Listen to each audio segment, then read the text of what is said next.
Hello, ladies and gentlemen. Welcome to The Young Man with Rins, where we share the journey of a man in simple stories. My name is Rins. Welcome to The Young Man.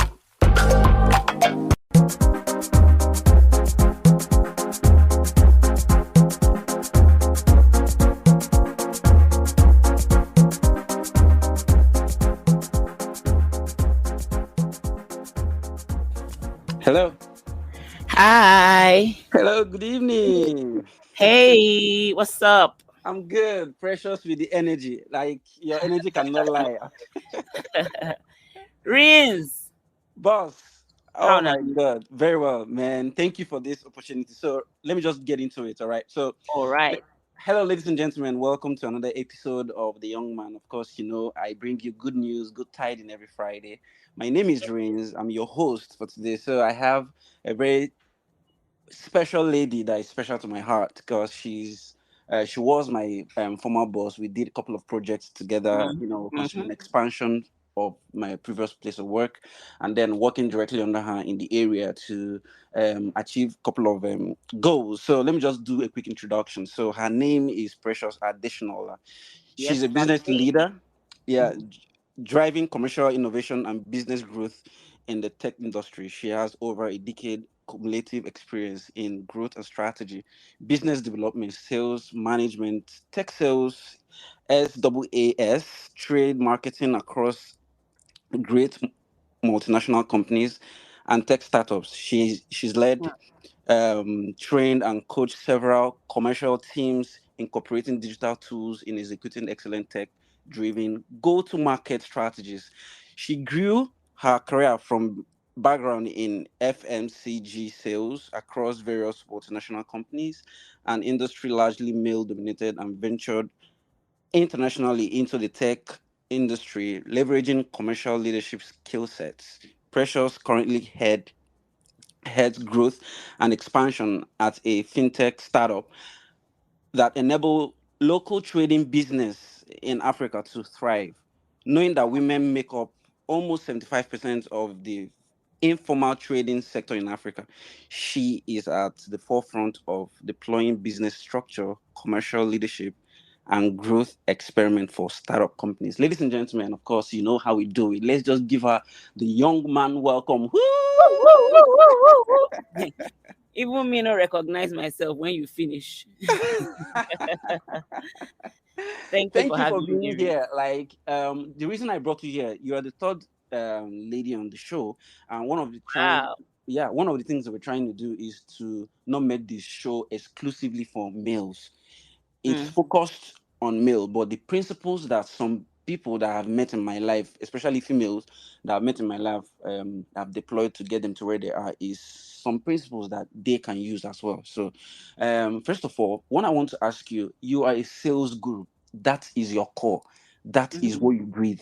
That's mm, it. As a matter of fact, I've worked under you, and it runs you mad when sales are not going. You need mm, strategy. We are talking about numbers. You say mm, nobody rewards effort. Once that effort clocks to results, we are talking, right? mm. Now, I just want you to just demystify this sales thing because a lot of people feel, oh, if I'm into sales, I have to be now quality, like I'll be going around Lagos with tie and selling one product or the other. Some people also feel like there's a myth about sales saying that, oh, okay, sales is about what's it called? All these forever living products. You're selling one thing, bring two people and get one free.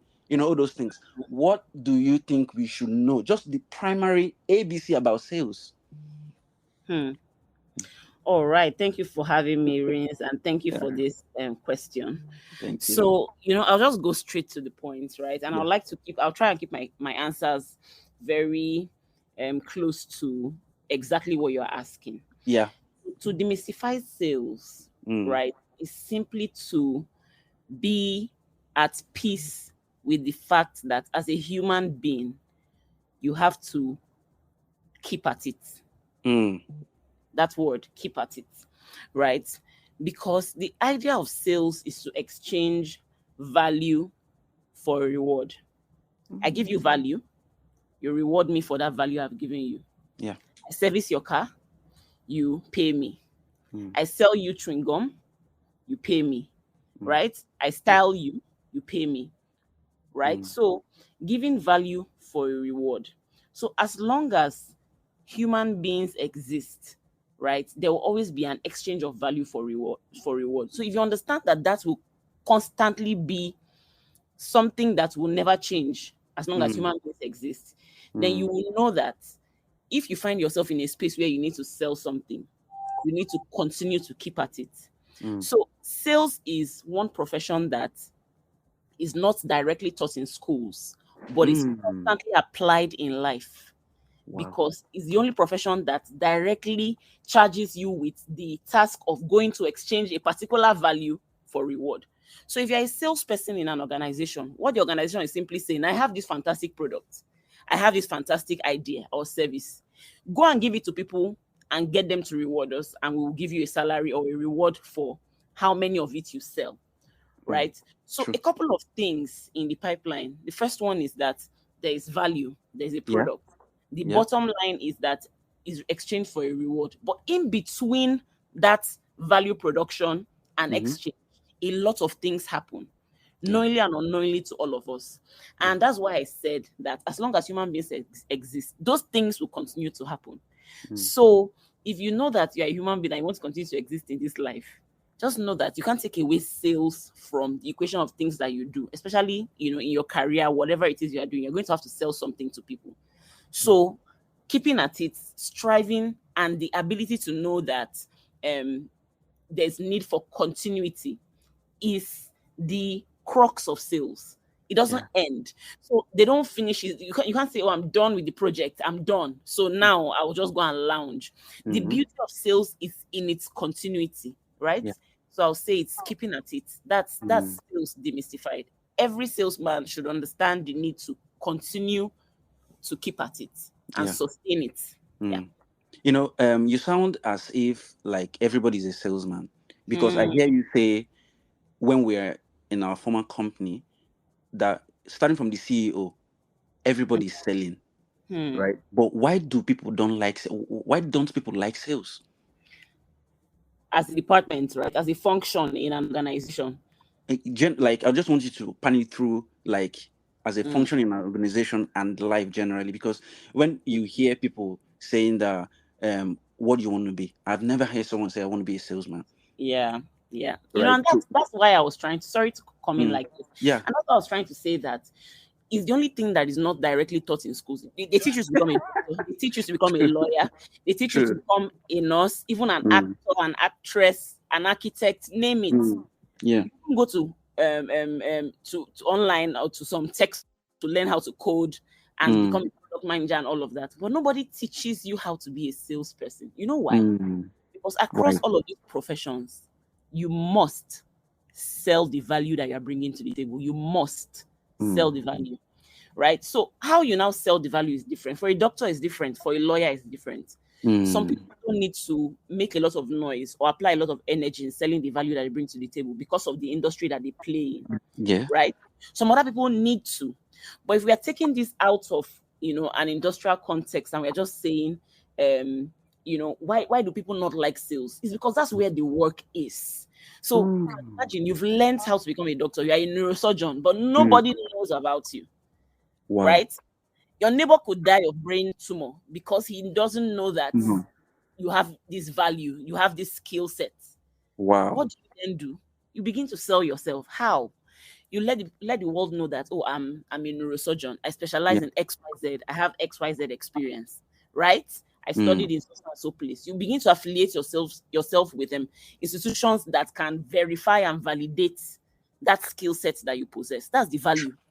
Then people then begin to prize you according to, the way you've been able to position yourself in the market. So we all went to school, we all graduated top of our class, right? But somebody has taken time to affiliate themselves with maybe American Association of Medical Practitioners, XYZ, YZ. And somebody has a brain tumor. Who do you think they will go to? Will they go to the person that went to Unilag? No. Or somebody that has done more, right? So that's where selling then comes in. They are both doctors. They are all very right. But one has sold himself better. And doesn't mean that the other person is not sellable. It might just be that the other person is not pursuing the markets that this other person is pursuing. So what I'm trying to say here is that people do not like sales, right? Because that's where you get to do the work. After you have polished yourself, you have adorned your trophy and all of that, and you have then brought the value to the market.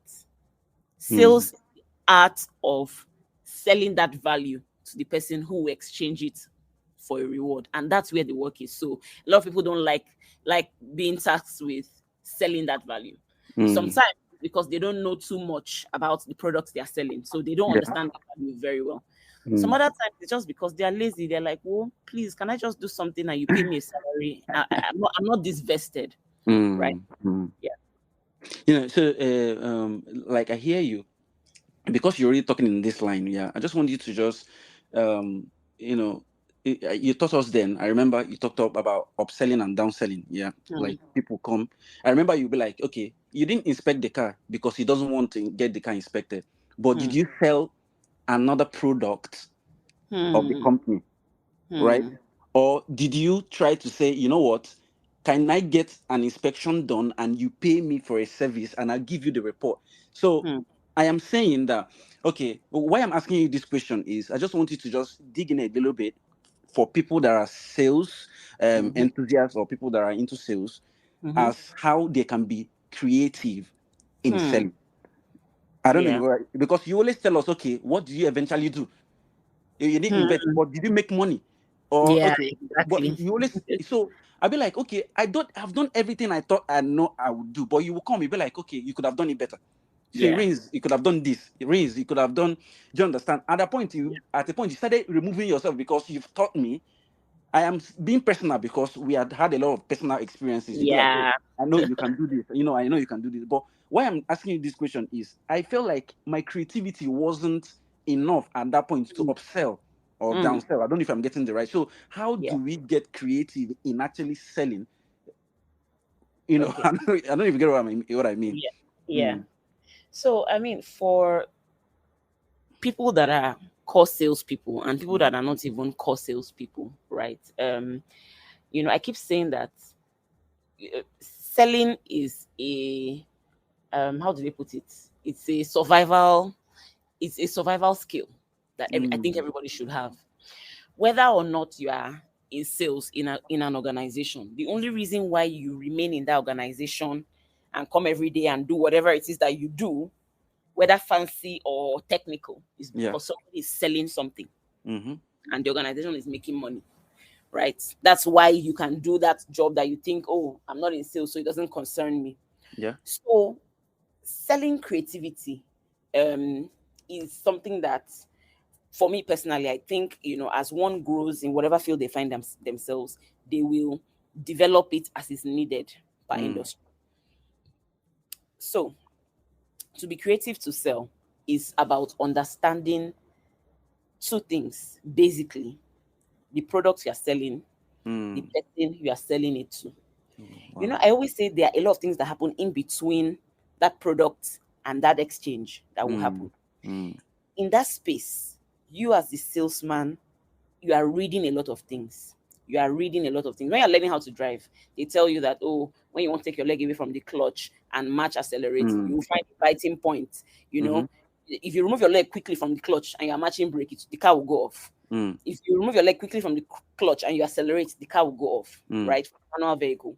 So when you get that biting point, that comfortable balance between when you remove your leg from the clutch and matching the pedal, sales is called um it's called um what's it an opportunity to close. So you're talking to somebody, you have 7 things you want to tell the person, but at step 3, for example, the person has already bought into your idea. I'll use a simple example. You and I have sold cars before, right? Somebody comes into your car lot and person says, I want a car for my wife, it's her birthday, I'm looking for something nice and sweet. And you're like, oh, we have 7 cars. And the person says, I want one that is color red. And you're like, we have a red one. This red one is, and he says, oh, okay. Oh, I'm interested. And he's already touching it, feeling it, asking you how much. Will you still take him through the remaining 6? No. point of taking him through the remaining 6? Mm. When somebody has already helped you jump from step 2 to step Mhm. 7, he's Mm. already telling you, like, close me. So Mm. understanding that part is important. There's also the part where the guy comes in and says, oh, I want to buy a car, and you don't have a red car, but you have one that is maroon, or he says Mm. you want a Corolla 2018, and it has to be red. But you're like, no, I have a Corolla Mm. 2016, it's red, or I have a Corolla 2020, but it's not red. Mm. You are giving him options. At that point in time, what do? You begin to show him features that supersedes what he planned to make his decision based upon, right? True. So he True. wanted to buy something that's 2018, but now you're showing him 2020. It might cost him more, but look at the Mm. additional qualities. Mm-hmm. You understand? You can then even begin to throw in maybe the first servicing, first 10,000 miles is on me and all of that. Because you Mm. are that whatever Mm. profit you're going to make is going to definitely cater for True. that extra perk you want to give Mm. him as a customer. Mm. Upselling, downselling, reselling, top Mm. selling in sales. The point is that you want to review your customer's objection, overcome it, and close. So Mm. in a scenario where, I'm just recapping now, in a scenario where a Yeah. customer has already jumped step 3, 4, 5, and has taken you to step 7, which is the last step, you don't say, because I'm a salesperson, I must go through all these steps. You close him Mm. immediately. Mm. When you see a customer is in step 2, struggling to get into 3, right? If you have Mhm. something working for you at 4, you move it forward to 4. True. True. Right? But in all of this, that's where the art and the science of sales comes in. So Mm. you you are the expert here. The Yeah. customer doesn't know as much as you do. You are the one who has helicopter view of what's going on. This is the Yeah. customer, this is the value. You want this value to move to this customer, and you want to collect the reward. So you begin to Mhm. think, what do I skip? What do I fast track? What do I slow down on? And things Mm. like that. Mm. So those are the dynamics. And Yeah. honestly, a podcast is not enough to demystify it, but Exactly. Yeah. it basically is just ensuring that you are well equipped as a salesperson or Mm. as a human being generally that has survival instinct to Mm. read to read your customer, Yeah. and give them what they want per time. Yeah.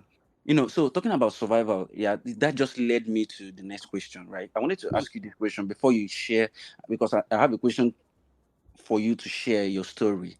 Now, my question is, you always tell us things like you don't celebrate that the success of today ends today, that tomorrow is a new leaf. So we don't come to work the next day and saying, oh, we bought 4 cars yesterday, or we bought 2 cars. I remember, like, you keep You're, I don't. you're taking me. Okay, I'm listening. Go on. So but the truth is, yeah, you don't know the impact of what you did back then, because I come to work and be like, oh, this is a new day. I have Hmm. not bought car. I Hmm. have to. Do you understand why? Yeah. Why is important for career and life generally? Okay. So it's important to not dwell on your past glory generally in Mm. life, especially Mm. when you still have a lot to do, a Mm-hmm. lot to give, a lot to offer, right? Yeah. And a lot to cover and achieve. Mm.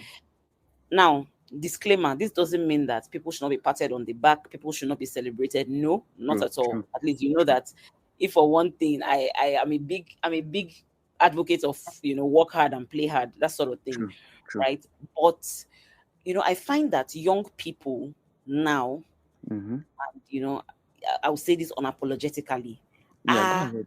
maybe not as hungry Mm. as I think they should be. Mm. And it might just be because of my own personal experiences.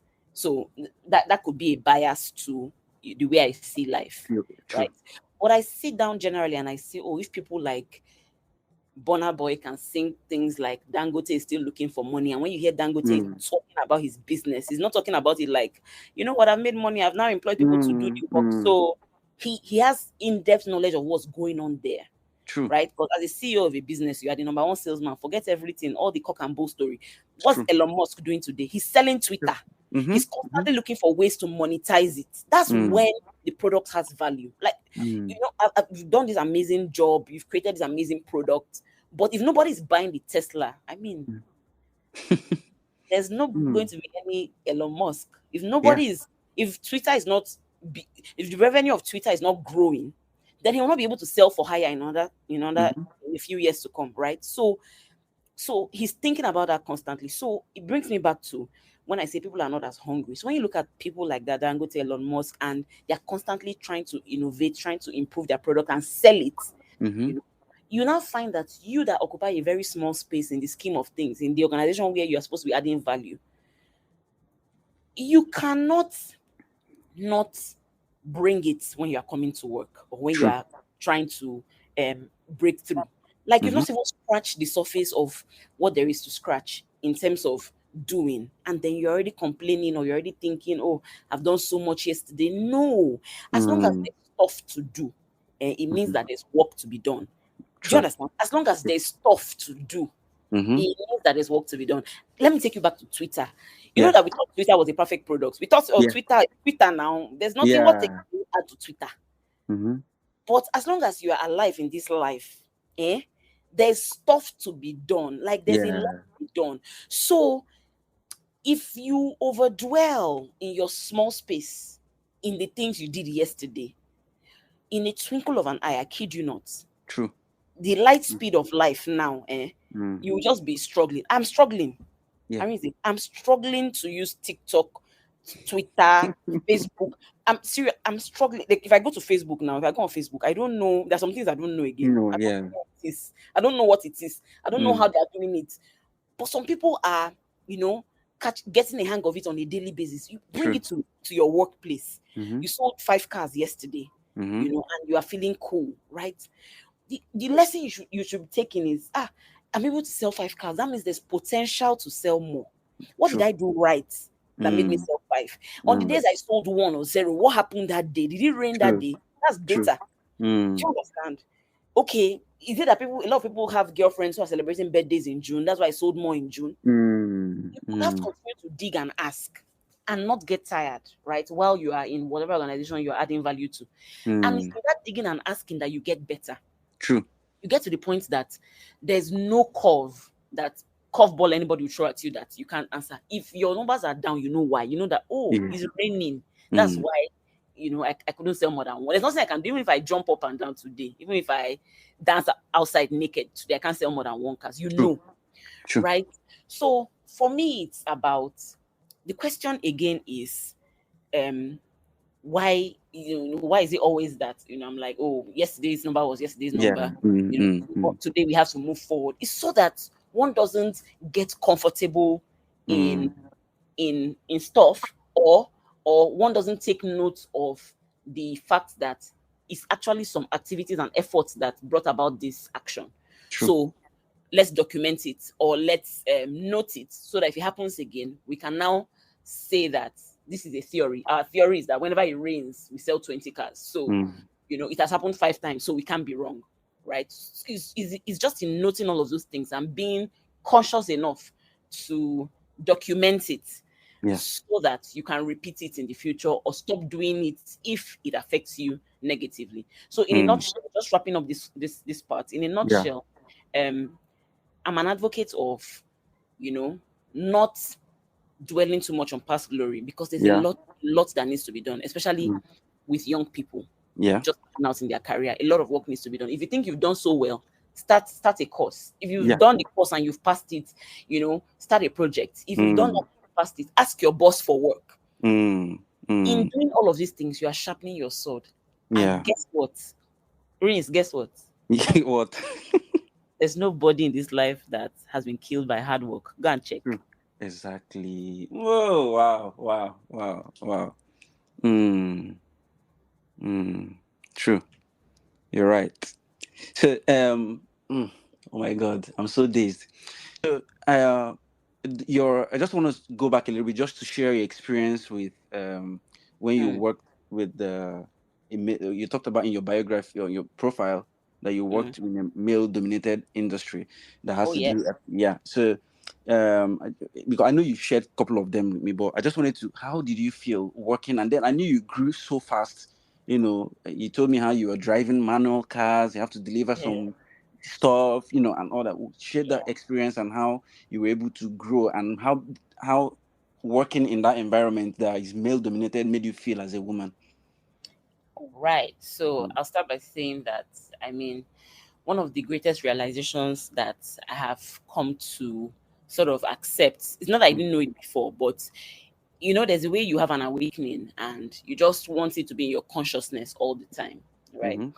In 2023 is that God is my source. Yeah. I Mm-hmm. always like to put that at the forefront of Yeah. everything. There's Yeah. nothing Yeah. that I have that I wasn't given, right? Mm-hmm. So, having said that, I'll say that it all started from my quest to find maybe my career calling, Mm. right? So I read English and literature. Yeah. Before English and literature, I have a diploma in law. I was actually Mm. going to read law, right? And the way, as an art student in secondary school, you're thinking, oh, law it is, and then they give you English. Hear what I said, they gave me. I was like, oh, okay, let's Mm. read it. Come out now.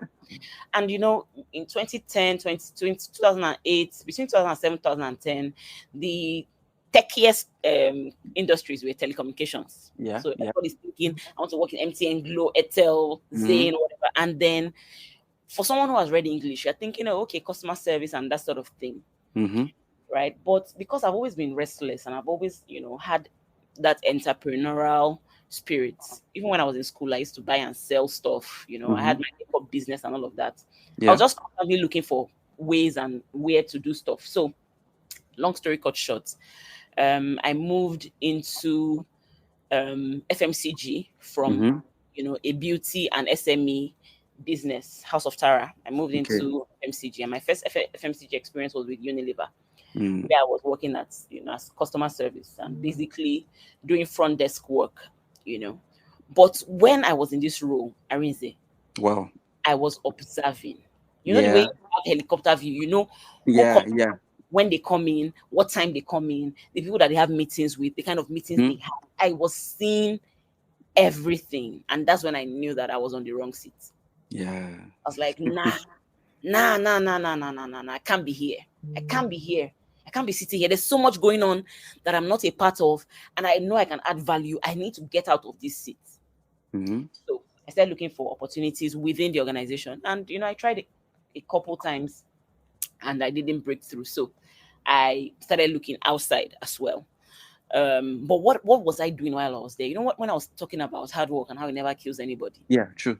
Yeah, my next job in another multinational, Diageo, was Mm. actually me being able to sell myself with experiences from Unilever. And Okay. guess what? I had to take those experiences by force. Okay. Ask how. How did I take those experiences by force? Like I told you, I was doing customer service front desk, but Yeah. every now and then, the customer development team, their sales team, will be going to the markets to do market storm. Okay. They will be share t-shirts in the office, like who wants to come along? There'll be a Mm-hmm. boss. I will tag along. Sometimes Mm-hmm. after work, 4 o'clock, 5 o'clock, we'll be going to the market, we'll tag along.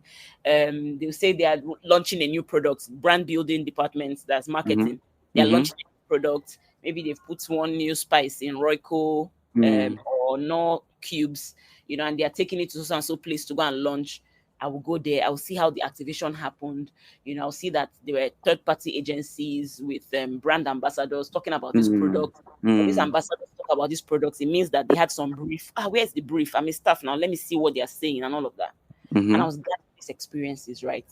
And then when I was going to apply when I saw the opportunity to apply for, a proper sales role in Yeah. Diageo, I, you know, adjusted my CV to reflect all these my experiences, Experiences. Yeah. irrespective of the fact that I was doing customer service and front desk. So in Mm. 6 months, 8 months, I was already looking for opportunities elsewhere. And Mm-hmm. in 2 years, I was out of that place Wow. on my first, sales role. I was a retail sales manager with Diageo. Mm-hmm. Of course, I also got to know that, okay, for you to be a sales manager, you have to move around, you have to have a territory that you're covering and all of that. I quickly went to and learn how to drive. I could drive, but Wow. but I couldn't drive a manual vehicle, Yeah. right? So I went to learn how to drive a manual vehicle. I would close from work, and I was pregnant then, heavily pregnant. Wow. I would close from work, and then I would go to AA Rescue, Ikeja, go and learn how to Yeah. drive, then go home, get home late, come back the next day. My point is, I was uncomfortable where I was, and I knew I had a Mm. lot to offer. So Mm-hmm. I was doing this, and eventually, long story cut short, I got the job. But when I got into the industry, it was slightly different. So everything is FMCG, fast moving consumer goods, Yeah. but there are different industries with their different peculiarities. So I was Mm. going into the liquor industry, Mm-hmm. alcohol beverage industry. So it was heavily male dominated. I mean, Mm. so I Mm. mean, Mm.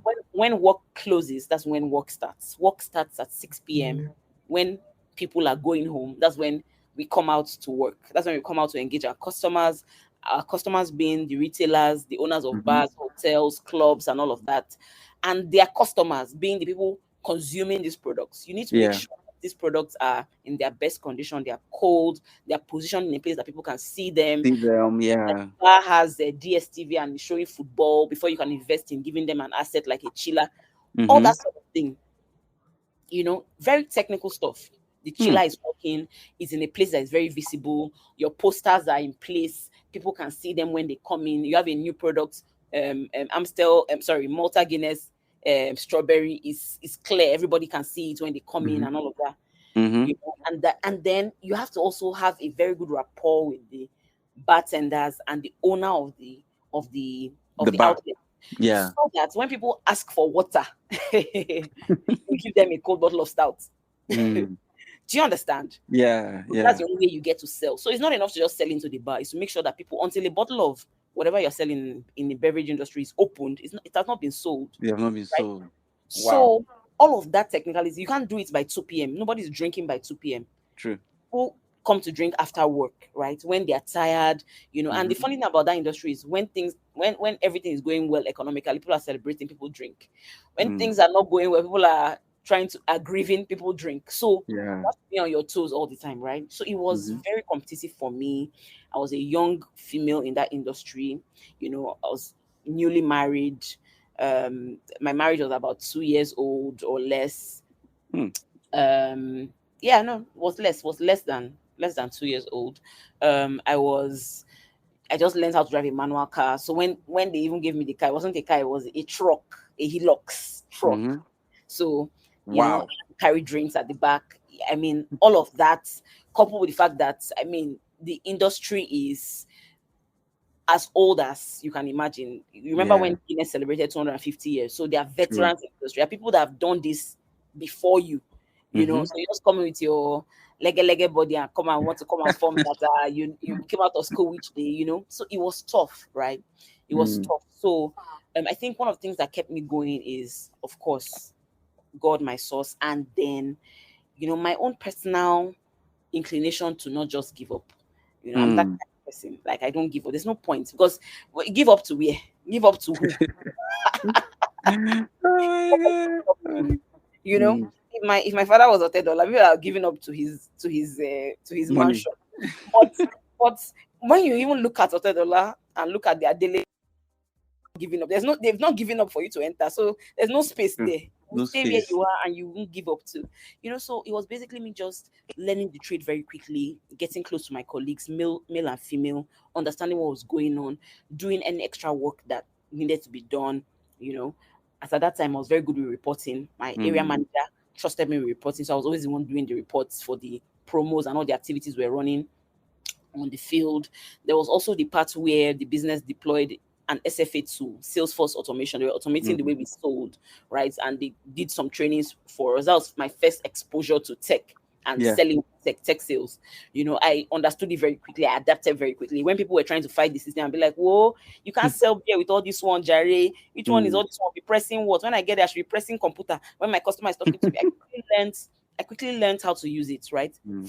Found my way around it, digital, and got ahead. So it exposed me to more people in the organization, because if you are a fast thinker, you are forward thinking, people will notice, right? Mm. It's almost Mm. like, oh, in the area that they want to do something, there's a training. Who are they going to send? Oh, yeah, Precious, go and learn it and come now. Oh, Mm. Precious, Mm. collect the reports now, and all of that. So I was getting exposed to more area managers, speaking to more senior people, and that's when I realized that I can't also stay here. I can't stay here. There's a lot happening, Yeah. right? I can't stay here. So I started looking for opportunities elsewhere, and I got interested in understanding the tech side of things because of that exposure in Diageo to SFA. Mm. So I started saying, if Diageo is already thinking of moving and automating our sales, then I should also prepare myself to be ready for when this full automation comes. True. I started looking out for tech companies. That was when a lot of companies were raising their rounds. Jumia launched, Konga launched.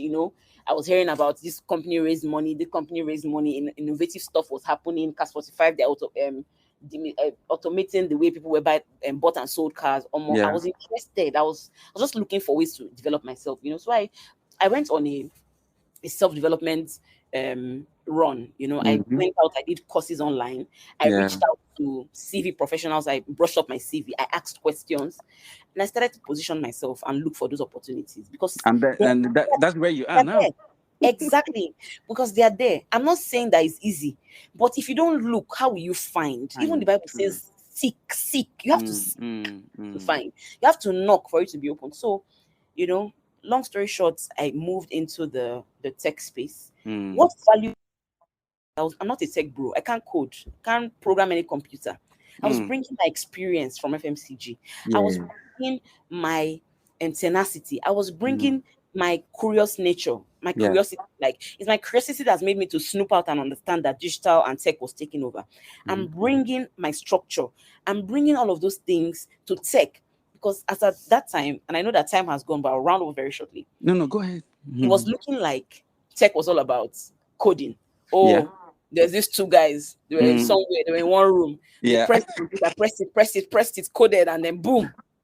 Silicon Valley gave them money. They pressed another one again. Boom. No. People were pressing the computer and coding, right? What were they coding? They were bringing people's ideas to life, right? It's one thing to bring that idea to life. It now becomes a product, Abby. Yeah. Product is not perfect. You keep tweaking it. It's another thing to sell the product. Who are you going to sell it to? You have to find a market. You have to do proof of concepts. You have to test it. You have to, sometimes you were there now. Remember? Sometimes you could sell, go left. They say, no, we're not selling there again. Or you come back. Now, let's go right. Yeah, true. So that was basically it. And that's when I said, aha. So, you know what? Even this sales girl can play in tech because tech needs people to sell the goddamn product. True. So, I said, okay, that'll be my specialty. I'll focus on, developing products, building teams, driving growth, generating revenue for tech startups, for that are, innovative and are making an impact in the world, that need people to know about them, that need their teams to become more efficient for them to deliver on their promise. Yeah. Like you've answered all the questions in my head, but I just wanted to ask you, how is the tech industry treating you now? Like being I think you've been there for less than 1 year. Because I will shoot you. How many? I've been in tech now for 4 years. 4 years. Like, okay, so what I'm trying to say is like moving totally into selling tech products. Yeah, I know it's the same thing, but it's just different environment, like you always say. Do you understand? It's no more driving cars and managing teams in territories. You're talking about maybe selling a particular product. It's more like soft now. When I mean soft, not like soft life. I mean it's more like in the cloud now. So how is it treating you? Like, how is it been? Let me tell you something. When you say soft life or in the cloud, I agree because this baby is tired of the hard life, man. I think I deserve the soft life too. Yeah, of course. So it's treating me great, right? But I'll say that what I've found in the tech space and the startup environment is you get out as much as you put in. Okay. There's nowhere to hide in startup environments. There's nowhere to hide because everything is in the open and close to the top. So the beginning is very close to the end, and that's why if anything happens, everything, all the castle you are building can come down in 2 days. Exactly. Right. So if you hear of multinationals like Unilever, P&G, Diageo, Nigerian Breweries, Coca-Cola, you are thinking this money is too old. If anything wants to happen, even the government will intervene. Are you saying that people will never drink Coke again? Right. But when you're hearing things like Uber, Airbnb, Bolt, Castle 5, you can see the speed of growth within a few years. But at the same time, it's very fragile because digital is changing every day. Just yesterday, we're still adapting to Fireflies, taking notes when we're having meetings. Now there's ChatGPT that can even help you come up with the idea itself. I can go on ChatGPT and be like, you know what? I have a podcast with Precious. What would Precious say? And it will tell you, Okay. I'm just Yeah, kidding. But, true. you get it. So tech is important. Tech is nice, Mm-hmm. but you have to be very alert, very, very alert, Yeah. to work in tech. And that's why if you're not alert, my opinion though, you might not last, or you will not find yourself occupying serious positions, Yeah, you you're right. know, or those decision making positions Mm. because um it, like I said, you get out what you put in. Yeah. Exactly. I want to ask you a question before I let you go. Do you see Hmm. yourself building a product in the future? Maybe like a solution, a product, or something? Hmm. Hmm. You know what? When they say the spirit of God, how does Prince tell me that quote now? The spirit of God is what? Bears witness. So is it the one you're looking for? Yes, or is one. Yeah. So I'll say that yes, the answer is yes, very, Mm, very easily, yes. But am I in a hurry to do it? mm. No, No. no, not Okay. at all. I don't even Mm, see myself doing it in the next 2 years, to be mm. honest. You sound Because like you already know what it is. Like, okay, what the don't tell product me. is. Don't tell me. Don't tell me. Oh, no, the truth is, I'm toying with a couple of things in my head, but Mm, I haven't decided. okay. And I think it's because I've not paid attention to it. At the same time, I also think it's because I'm deeply and seriously vested in what I'm currently doing, which is supporting startups to Yeah. drive growth, Mm-hmm. generate revenue, and build structure around their Mm-hmm. businesses. And Mm, and that in itself is very important. And it's yeah. also making huge impacts in its own right. So True. I'd True. say I don't want to be distracted, right? Mm, So yes, in the future, definitely something should come out of me. But am mm, I in a hurry? No. no. And I know that when it's time, it's time. Yeah. Oh God, thank you so much. I wish I can have another part to this, but we'll have to let you go.